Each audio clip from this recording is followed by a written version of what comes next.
मसीह यसु के अजीम जलाली कदूस बाबरकत और रहीम नाम में आप सबको मोजेस नेटवर्क की तरफ से पास्टर मैथ्यू का सलाम पहुंचे। यकीनन हमने ईमान के मुतालिक सीखा कि ईमान अनदेखी चीजों का सबूत है। पार्ट 2 में हम देखेंगे कि ईमान का मतलब क्या है। खुदा से उम्मीद, जिस बात की उम्मीद है उस पर इत्मीनान और खुदा के कहे के मुताबिक अमल करने का नाम ईमान है। आपको पता है खुदावंद के लोग बाइबल मुकद्दस के अंदर, खुदावंद के नबी बहुत सारे ऐसे गुजरे जिन्होंने ईमान पर जिंदगी गुजारी। हम चलते हैं, नूह ने ईमान से कश्ती बनाई। खुदा ने नूह से कहा कि कश्ती बना, उसने ईमान से कश्ती बनाई और वो बच गया।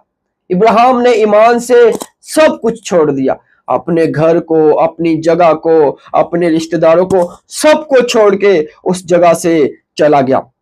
इब्राहिम ईमान ही से खुदा की तमजीद करता रहा और उसी तमजीद के वसीला से इब्राहिम ने औलाद खुदावन से पाई। इब्राहिम, इसहाक, याकूब ईमान ही से खेमों में रहे और खुदा से आसमानी घर बनवा लिया।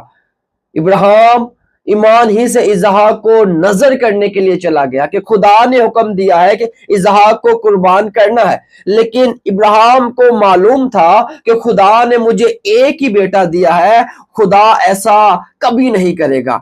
और ईमान ही से वहां पर बर्रा जो है वो मुहैया हो गया। इसहाक ने ईमान ही से याकूब को दुआ दी और उसको वही कुछ खुदा ने दे दिया जो दुआ उसके लिए दी गई थी। मेरे अजीजों, इब्रानियों के नाम पालूस रसूल का खत, उसका 11वां बाब और उसकी 7वीं आयत से लेकर आप पूरा 11वां बाब पढ़ते हैं तो ईमान के मुतालिक आपको मिलता है।